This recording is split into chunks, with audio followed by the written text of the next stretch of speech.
Hey everyone, I'm Joshua Orro, the Mustang Prince, and welcome to Mustang Prince Orro Reports.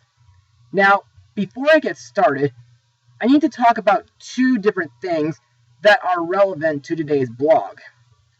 Firstly, about 2 months ago, I looked at Superman Doomsday, and while that was a decent movie to start off the DC animated original movies franchise, I still think the recent Death of Superman and its sequel, Reign of the Superman, are a lot better. Secondly, during the summer of 2017, I looked at the DC Extended Universe movie starring the superheroine of truth, Wonder Woman. And ever since its release, a lot of folks have been saying that it's a real favorite to many DC fans, next to 2018's Aquaman, and I happily agree with them, mainly due to the awesome action, the outstanding writing, and Gal Gadot's wonderful performance. Plus, I think it's a lot better than her appearance in Batman v Superman. But, on the other hand, I'm disappointed that her sequel, Wonder Woman 1984, is pushed to an October theatrical release. Darn you, COVID! Anyway, you folks may be asking, why did I talk about all that? Well, for many months, ever since Huey's review, I've been hoping to look at Diana's animated solo movie from 2009 myself, and I want to see how it holds up today. So, released to DVD and Blu-ray on March 3rd, 2009, the movie is Wonder Woman 2009. So, let's begin. After the Amazons defeat the evil war god Ares, Zeus charges them to hold him prisoner as eternal warriors on the hidden island of Themyscira. Centuries later, U.S. Air Force pilot Steve Trevor crash lands on the island, and the distraction of that trespass allows Ares, with help from Persephone, to escape. In response, Princess Diana wins the responsibility to take Trevor home and recapture the fugitive god. Steve Trevor offers to help, and together, this desperate pair must not only overcome Ares' efforts to achieve a bloody revenge, but also reconcile their own conflicting worldviews in an adventure that would be the first for the greatest of the female superheroes. So, what are my thoughts? Well, this movie was absolutely excellent. And it is a vast improvement over Superman Doomsday. And to further explain why, let's move on to Mustang notes. The film was directed by Lauren Montgomery, who directed the second act of Superman Doomsday, and she did storyboard work for Justice League: The New Frontier. It was written by Gail Simon and Michael Jelenic, and it was produced by the acclaimed DC Comics animation veteran Bruce Timm. Also to note, this movie is the fourth in the line of DC Universe animated original movies. The film was originally advertised as having a storyline involving the Greek god Ares escaping Paradise Island in order to capture and control a mystic item called the Hand of Rage. He would then use said hand to bring about World War III, but the storyline was later dropped. Also, according to producer Bruce Timm, during post-production, many action scenes had to be edited after the first cut of the film in order to avoid an R rating from the MPAA. Now, what are my thoughts on the animation? Well, I think everything is excellently detailed, from the armor and weaponry to the monsters, the locations like Themyscira, New York City, Washington, D.C., Greece, and Tartarus. Plus, the rest of the animation has a very cinematic feel to it, and I think the fight scenes are really amazing, kind of like the battles that you'd see in Lord of the Rings, 300, or Narnia. Also, I like that this movie features Diana's invisible jet. Also, unlike the 2017 movie, which took place during World War I, this movie takes place during modern day, which is sometimes a nitpick, but I don't think the time period is too much of a big deal here. Plus, thankfully, we don't get any cringe-worthy jokes. But on the other hand, I kind of don't like the sexism. How the Amazons treat men, in other words. The part where Steve tries to get Diana drunk, or even the scene where Lincoln's statue is knocked down. Plus, one camera shot where Diana puts on her trademark costume kind of made me feel a bit uncomfortable. And now let's move on to the characters and the voice actors. Our main heroine, Diana Prince, aka Wonder Woman, is voiced by Keri Russell, who got to act in Honey, I Blew Up the Kid and Star Wars Episode 9.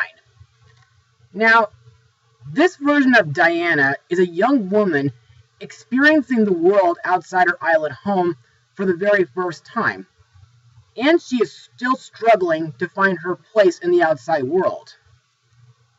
Also, I think Keri Russell's voice for Diana makes her human in a sense.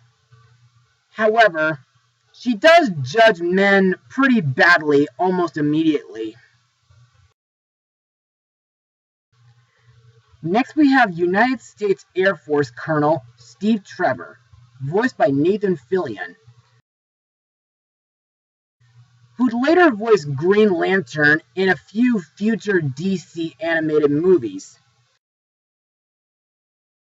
And he also got to be in Monsters University and Cars 3. In my eyes, Steve is an okay supporting character due to him being the everyman of the story. But on the other hand, he tries to loosen his new ally a bit, and he even acts as the voice of reason on a couple of occasions. Diana's mother, Queen Hippolyta, is voiced by Virginia Madsen. In my eyes, Hippolyta is very protective of her daughter and her people. However, after Steve crash lands on Themyscira, she lets Diana take him back to man's world after she wins a challenge against her prohibition. And also later in the movie, after Ares' defeat, Hippolyta gives Diana the task of being a channel for communication between men and women. Next is Artemis, voiced by Rosario Dawson, who would later voice Wonder Woman in future DC animated films. And she got to be in 2005's Rent, Nyx in the final Tinkerbell movie. She played Persephone in the first Percy Jackson movie, and she was in last year's Zombieland sequel.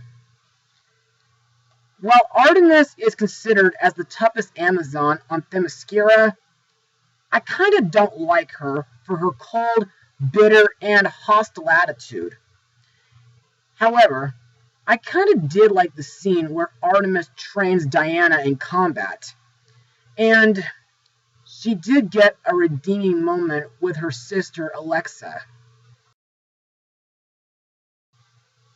Speaking of which, next we come to Artemis's little sister, Alexa, voiced by my all-time favorite voice actress, Tara Strong. to me, Alexa is a very likable character due to her close friendship relationship with Diana. Plus, I like that Alexa is more of a scholar by nature instead of being a warrior like the other Amazons. Though, I did feel bad and very heartbroken when Persephone kills her. Next we come to the evil god of war, Ares, voiced by Alfred Molina, who got to be in the first Indiana Jones movie, Spider-Man 2, Strange Magic, Hey Arnold's Jungle Movie, Ralph Breaks the Internet, and Frozen 2. Now, unlike his 2017 live-action counterpart, Ares has a lot more appearances here. Plus, he's very chaotic.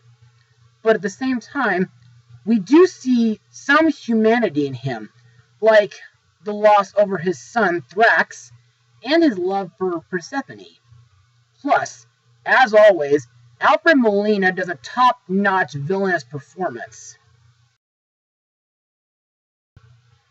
Next up is the traitorous Persephone, voiced by Vicki Lewis, who got to be in Mouse Hunt, an extremely goofy movie, Finding Nemo, and Alpha and Omega. In this movie, Persephone does have a complex motive for being a traitor and a murderer, in her own right, that is. That being, she only wanted to reconnect with humanity. Next is Ares' son Deimos, voiced by John DiMaggio. Man, first Toyman and now this thing? Anyway, to me, this character was a really fierce opponent. Plus, his snake beard, I think, makes him look like a male Gorgon or something like that. Though it was kind of stupid when Deimos kills himself after Diana captures him with her lasso. Finally, we have Ares' uncle, Hades, voiced by Oliver Platt,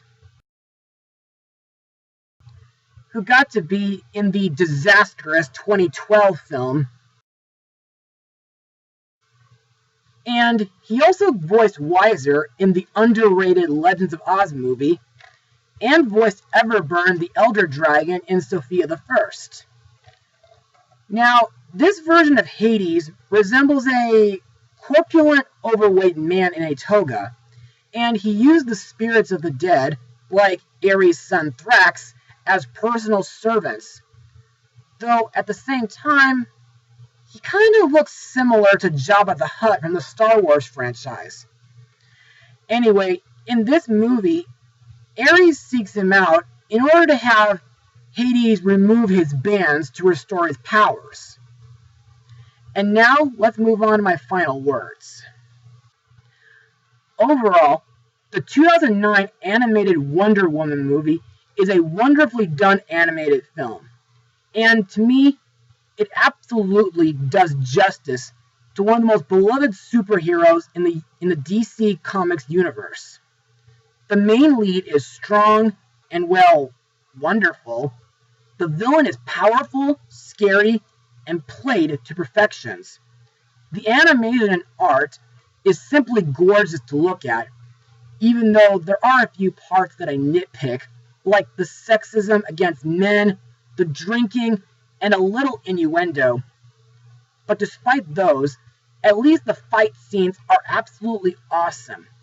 So, if you enjoy superheroes, Greek mythology, a strong female lead, and maybe some light romantic comedy, I highly recommend this movie for comic book fans and for everybody who loves an excellent fantasy film. And so, I give this film a full 100%. Yeah, there were a few nitpicks, but who cares? And I just hope that I'll get a chance to see Diana's new live-action sequel this October, because films on demand is getting pretty old nowadays. Anyway, be sure to join me again for my next blog, because I think it's high time to look into a French animated spy movie, Mustang Power.